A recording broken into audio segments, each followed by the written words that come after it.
मेरे भी नहीं है। बड़ा क्रोध आया दुर्वासा ऋषि को, तुरंत मोर बन गया। एक जहरीला सांप जंगल में घूम रहा था, लग जाके पड़ा और गिरा दिया सांप, लोग खाओ और मरो, मत बुलाओ मुझे। जिस समय दुर्वासा ऋषि मोर के रूप में सर को गिरा रहे थे, उस समय छिपकली देख रही थी। कौन थी वो? बोला करो आप तुम चुप से बैठे। रुक्मणी छिपकली ने सोचा जब इस खीर को सभी देवता खाएंगे, सांप के फैलाए हुए जहर से सभी को मारे जाएंगे। इसमें तो सांप गिर गया, कोई खाएगा तो मर जाएगा। अभी यज्ञ समाप्त होने वाला, आएंगे और खाएंगे, मर जाएंगे, गिने नहीं जाने कितने लोग मरेंगे। कोई ऐसा उपाय होना ही चाहिए, सबके प्राण बचने चाहिए। तो छिपकली मतलब सोचने लगी अगर मैं इसमें गिर जाऊंगी, मुझे देखकर कोई खाएगा नहीं और सबके प्राण बच गए।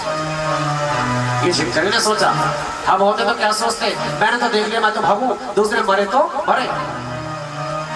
लेकिन छिपकली सोच रही है मैं इसमें गिरूंगी और सबके प्राण बचा लूंगी।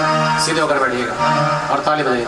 ऐसा ही निश्चय मन में ले, वो गिरी खीर के बर्तन, वो गिरी खीर के बर्तन में, प्राणों को देने से थी अजब शांति उसके मन में, शांति उसके मन में। अब यज्ञ समाप्त हो जाता है और खीर खाने को बड़े कदम,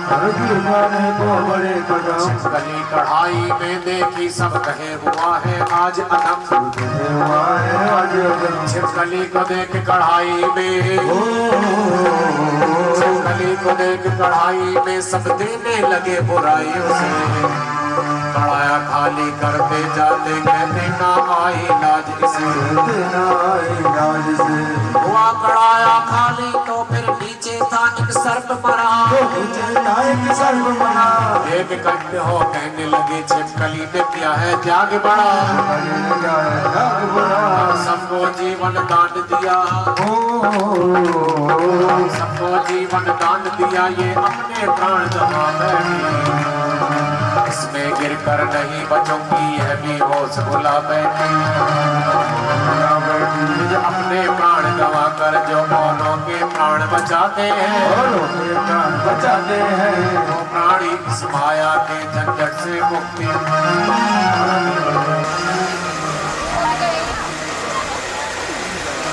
यज्ञ समाप्त हुआ, सब खीर खाने के लिए दौड़े, देखा इसमें छिपकली गिर गई की वजह से, तो पलटो दूसरी खीर बनाई, उसे पलटा तो नीचे क्या सांप, ऊपर छिपकली नीचे सांप, सब सोचने लगे चक्कर क्या।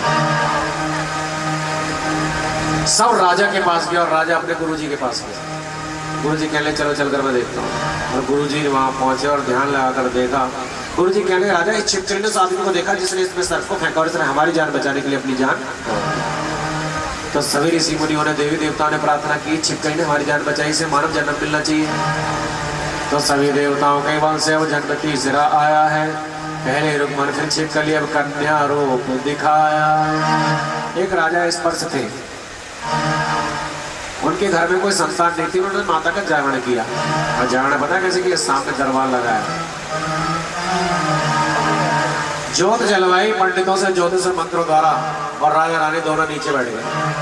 पूरी रात ज्योति को देखते रहे और रो रो के माँ से कहते थे मेरी गोदी में खेले लाल बेटी हो या बेटा, मेरी गोदी में खेले लाल बेटा, यही सवाल बेटी हो या बेटा।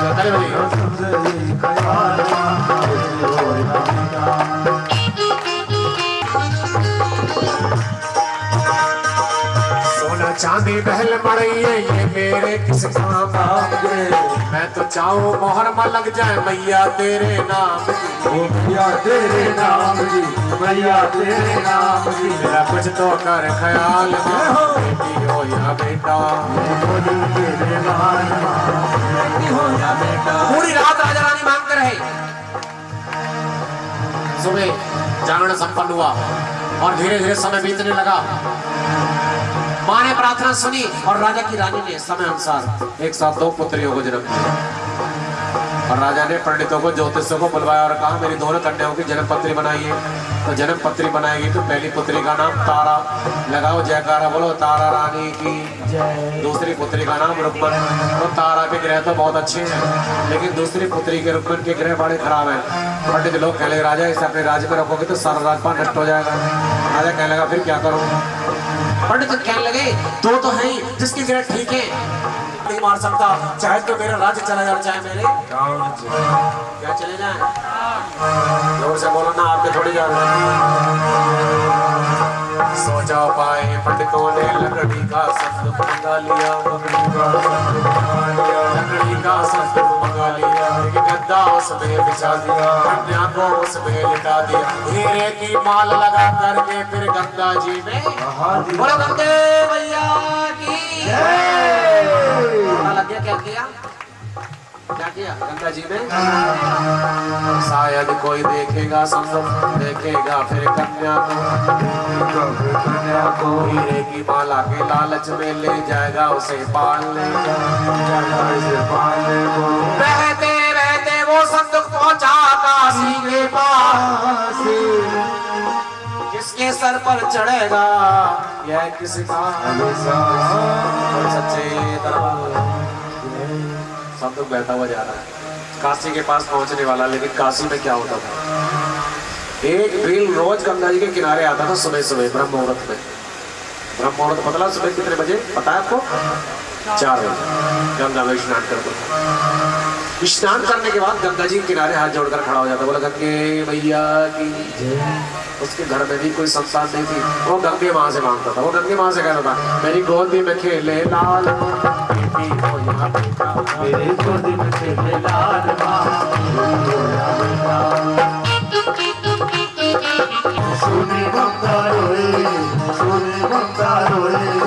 हंस रहा हूँ बरसों से माँ भाग जगा दे सोए, भाग जगा दे सोए, भाग जगा दे सोए। और न मुझको टाल माँ, बेटी हो या बेटा, मेरी गोदी में खेले लाल माँ, बेटी हो या बेटा, गोदी में खेले लाल माँ, गोदी में खेले लाल माँ।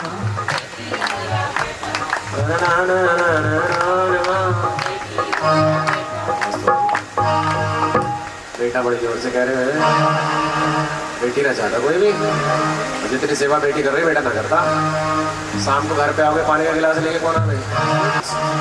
माँ की ऐसी कृपा हुई, संदूक बहता बहता उसके पास आकर रुक गया। क्या है उसमें, कन्या। कन्या को देखकर वो भी बहुत खुश हुआ, कोई घर में संतान नहीं थी। और तब सीधे होकर बैठी और बजाय तब कन्या को उसने उठाया, कन्या को उसने उठाया, सीधे से मुस्कान लगाया। उसकी पत्नी ने दामन फैलाया, उसकी पत्नी ने दामन फैलाया, कन्या को झोली में गिराया, कन्या को झोली में गिराया। शेरा वाली की जय, अपने रानी की जय, शेरा वाली की जय, अपने रानी की जय। बोलो बोलो मके तो शेरा वाली की जय। जरा दोनों हाथ ऐसे करिए, जो सो रहे हैं जरा ज्यादा ध्यान दो। जैसे मैं जय कहूँ एक ऐसे झटका लगाना। शेरा वाली की जय, जोता वाली की जय, शेरा वाली की जय, जोता वाली की जय। बोलो बोलो भगतो शेरा वाली की जय, बोलो बोलो भगतो शेरा वाली की जय, शेरा वाली की जय, जोता वाली की जय, जय जय जय जय। तो भील उस कन्या को लेकर के अपने घर पहुंचा, ऐसे बता रहा हूँ ना। और घर पे जाते ही आवाज लगाई, किसे, अपनी पत्नी को। हाँ कैसे, ये मुसीबत है। पहले जो पत्नी को आवाज लगाते थे पता कैसे, और आम खिलावन की अम्मा, थोड़ा समय और बीता सुनती हो। और आजकल तो पता है रेनू, और रेनू भी हाँ रंजीत बताओ क्या बात है, रंजीत बहुत देर से आते हो तो बात को है, ऐसा करो कपड़े धो लो बड़ा बड़ा। उसकी पत्नी ने जब उस कन्या को देखा बहुत खुश हुई, माँ की ममता उसके हृदय में उभर आई। और भील ने और उसकी पत्नी ने मन में विचार कर लिया, इस कन्या को हम अपनी बेटी बनाएंगे, इसका लालन पालन क्या करेंगे।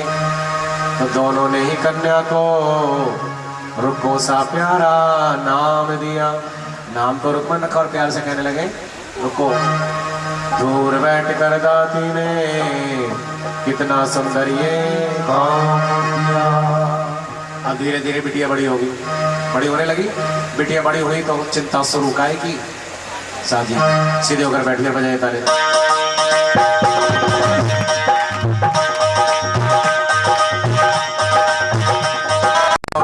भी कैसे सुंदर ये खेल रचाती है, तारा रानी रानी बनकर उसी नगर पे आती है।